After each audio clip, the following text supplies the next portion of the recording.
My life is on the precipice of death, and that these bears can bite, they can kill, and if I am weak, I go down.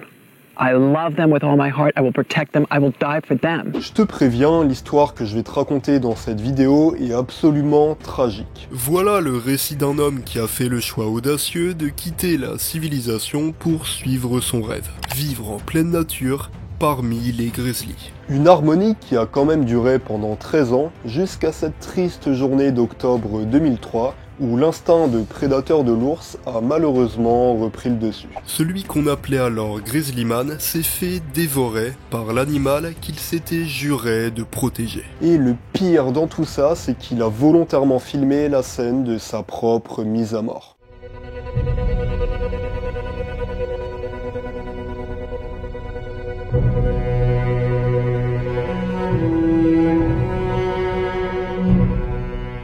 Timothy Treadwell est né en 1957 à New York. Dès son plus jeune âge, Treadwell ressent une profonde connexion avec les animaux. Après une jeunesse marquée par de gros problèmes d'alcoolisme et une dépression sévère, il a finalement trouvé un sens à sa vie en se consacrant à la protection des grizzlies. Et là, j'en profite pour faire un petit point en zoologie, mais en fait, le grizzly est tout simplement un ours brun. En gros, il y a l'espèce ours brun, donc Ursus arctos, et en fait, derrière, il existe à peu près une vingtaine de sous-espèces éparpillées dans le monde. Donc par exemple, il y a l'ours brun d'Europe qu'on va retrouver en petit effectif chez nous dans les Pyrénées, et il y a notamment le grizzly qui vit essentiellement en Amérique du Nord et qui est l'un des plus grands ours bruns du monde. Dans tous les cas, si t'es intéressé par le sujet, tu peux aller checker ma vidéo complète sur le grizzly que j'ai sortie l'an dernier. Bon, il est quand même important de noter que Timothy Treadwell n'est pas un scientifique. Sa démarche est complètement différente. En fait, là où un biologiste étudierait l'animal de loin à la jumelle en évitant au maximum d'interférer avec lui, et bah Treadwell, lui, il en avait absolument rien à faire des réglementations et des lois, et il privilégiait un contact direct et intime avec les animaux. Tout ça, ça lui a valu quand même pas mal de critiques de la part de la communauté scientifique, qui trouvait son approche dangereuse déjà pour lui-même, mais également pour les grizzlies.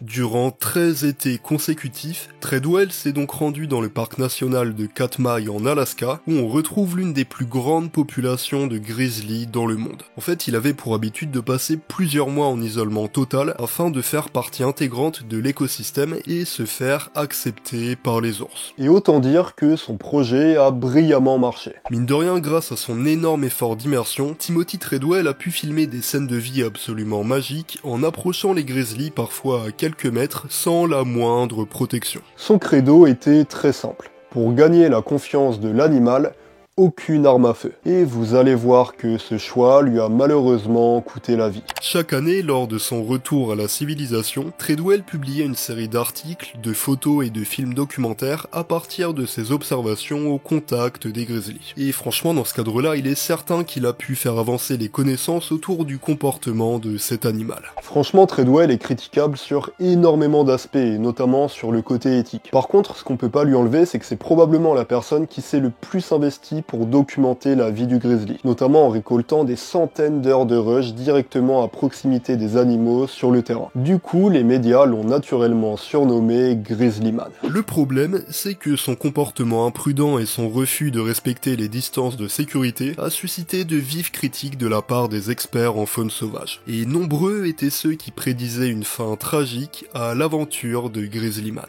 Encore un petit point en zoologie, mais en fait, il faut comprendre que c'est toujours très risqué d'approcher un animal sauvage dans son milieu naturel. Bon, déjà en faisant ça, tu vas ajouter une tonne de nouveaux éléments dans l'écosystème du grizzly. Donc notamment des bruits auxquels il n'est pas habitué, des objets, donc même si tu viens de manière très minimaliste, simplement avec une petite tente et ton petit campement, bah voilà, t'ajoutes des éléments, du plastique, des couleurs vives auxquelles le grizzly n'est pas habitué dans son milieu naturel, des bruits, des odeurs, bref, impossible de venir s'implanter dans l'écosystème d'un animal sans le déranger un minimum. Deuxièmement, la notion de territorialité est très prononcée chez les prédateurs carnivores, qui peuvent vraiment se montrer hyper agressifs pour défendre leur territoire. Et puis enfin, même si tu penses avoir compris ces animaux, leur langage corporel et leur comportement demeurent mystérieux et indéchiffrables pour l'être humain. Pour toutes ces raisons, tout peut très bien se passer pendant des années, jusqu'au jour où ça va dégénérer sans que tu puisses comprendre pourquoi. Ouais, les animaux sauvages sont bien plus subtils qu'ils n'y paraissent, et c'est d'ailleurs ça qui fait tout leur charme.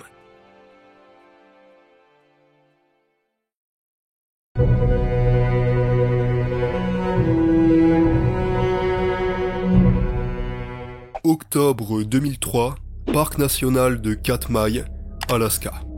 Timothy Treadwell, aka Grizzly Man, a l'âme sereine. Voilà maintenant 13 années consécutives qu'il passe isolé du monde en compagnie des grizzlies. Mais cette saison est différente, étant donné qu'il a décidé d'amener avec lui sa compagne, Amy Hugnar, elle-même écologiste, afin de lui faire vivre le bonheur qu'il expérimente auprès des grizzlies depuis des dizaines d'années. Pour profiter au maximum de ces grands mammifères, Treadwell a même décidé de prolonger son séjour annuel parmi les ours qui s'arrêtent d'habitude à la fin de l'été. Nuit du 5 octobre 2003. Alors qu'ils dorment paisiblement dans leur campement, le couple se réveille brutalement en entendant des pas lourds et des reniflements bruyants autour de la tente. Par réflexe de vidéaste, Timothy se jette sur sa caméra et lance un enregistrement. Il n'a même pas le temps d'enlever le cache de son objectif que le grizzly rôdeur et affamé déchire la toile de tente et lacère le couple avec ses griffes avant de les dévorer. Pendant ce temps, la caméra continue de tourner et elle va enregistrer absolument toute la scène. Dans sa dernière action, Timothy Treadwell a donc filmé sa propre mort. Lorsque les secours arrivent sur place, ils retrouvent les restes mutilés du couple et abattent le grizzly responsable de l'attaque. Après une enquête approfondie, il semblerait que le couple se trouvait sur place trop tard dans la saison, à une période où les ours sont en manque de nourriture avant l'hiver et deviennent particulièrement agressifs. La caméra a ensuite été retrouvée par les rangers du parc et elle dévoile un fichier audio sans images capturant les cris d'agonie de Treadwell et les hurlements d'effroi de sa compagne.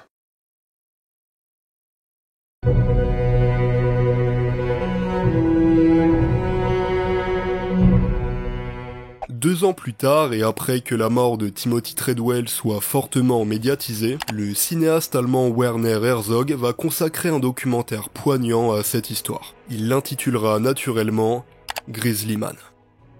Utilisant une bonne partie des rushs tournés par Treadwell lui-même ainsi qu'une série de témoignages de ses proches, le film dresse à la fois le portrait d'un homme absolument passionné mais complètement inconscient. Le climax du documentaire, c'est le moment où Herzog parle du fameux enregistrement audio de 6 minutes dans lequel on entend clairement Treadwell et sa compagne hurler à l'agonie pendant qu'ils se font dévorer. La cassette de l'enregistrement a été remise à Joel Palovac, l'ex-petit ami de Treadwell. Et il y a seulement quelques policiers et Werner Herzog qui ont été autorisés à écouter l'enregistrement. Herzog a avoué avoir été complètement traumatisé par ce qu'il a entendu. Et il a d'ailleurs conseillé à Joel Palovac, donc l'ex-petit ami de Treadwell, de ne jamais écouter cet enregistrement et de détruire la cassette. D'ailleurs, il faut savoir qu'il y a énormément d'enregistrements fake qui ont circulé sur YouTube pendant des années. Mais heureusement, par respect pour Timothy Treadwell et sa compagne, l'enregistrement original est aujourd'hui complètement inaccessible. Quoi qu'il arrive, le film Grizzly Man de Werner Herzog va connaître un franc succès, et il se verra même délivrer plusieurs récompenses. L'héritage de Timothy Treadwell ne s'arrête pas là, étant donné qu'il fondera avant sa mort l'association Grizzly People, qui a pour objectif de protéger les grizzlies et leur écosystème. Faut savoir que Treadwell a également donné plusieurs conférences et cours gratuits dans des écoles qui ont permis de sensibiliser une centaine de milliers d'enfants à la faune sauvage. Certains voient en Grizzly Man un martyr de la cause animale, d'autres un illuminé complètement inconscient qui a signé son propre arrêt de mort. To me, he was acting like he was working with people wearing bear costumes out there instead of wild animals. He got what he deserved, in my opinion. The tragedy of it was taking the girl with him. Ce qui est certain en tout cas, c'est que l'histoire de Timothy Treadwell ne laisse personne indifférent. Son idéalisation des grizzlies l'a aveuglé au point d'oublier leur nature primordiale, celle de prédateurs puissants et imprévisibles. En voulant intégrer leur monde, il en a finalement payé le prix ultime. Bref, les grizzlies l'ont aidé à trouver le sens de sa vie, et c'est pourtant ces mêmes animaux qui signeront son arrêt de mort. Then he'd look off someplace in the distance at something only he could see. He'd say all that's left now. Merci à tous d'avoir regardé cette vidéo. Si tu l'as aimé, n'hésite pas à laisser un petit like et à commenter en me disant ce que tu penses de Timothy Treadwell. Sincèrement, je pense que c'était vraiment quelqu'un qui avait de bonnes intentions à l'origine, qui était profondément passionné, mais qui avait pas forcément la bonne approche et le bon discours, et qui pouvait très vite partir dans des dérives en fait. En tout cas, voilà, l'histoire de Grizzlyman, c'est un truc que je voulais traiter depuis très longtemps sur la chaîne. C'est un sujet qui, comme je l'ai dit dans la vidéo, qui laisse pas indifférent. Et d'ailleurs, bon, j'ai rematé le documentaire Grizzlyman du coup à l'occasion et ça glace le sang en fait. À chaque fois, c'est un condensé d'énergie pure, de passion, mais à la fois c'est complètement tragique en fait. Voilà, en tout cas, si t'as pas vu Grizzlyman, je te conseille quand même de le regarder en complément de cette vidéo. C'est au-delà de la morale, c'est quand même un super beau documentaire. Il y a de très belles choses dedans, il y a des scènes absolument magnifiques, je pense notamment aux scènes avec les renards. Et en tout cas, en complément, si tu as envie d'avoir un aspect un petit peu plus biodiversité et plutôt zoologie, tu peux aller checker mon documentaire sur le grizzly que j'ai sorti l'an dernier. Et si tu veux plus de contenu, tu peux également aller t'abonner à mon compte Instagram. C'était Wildboy, j'espère que tu as passé un très bon voyage, et moi je te dis à dans 2 semaines pour toujours plus d'aventures.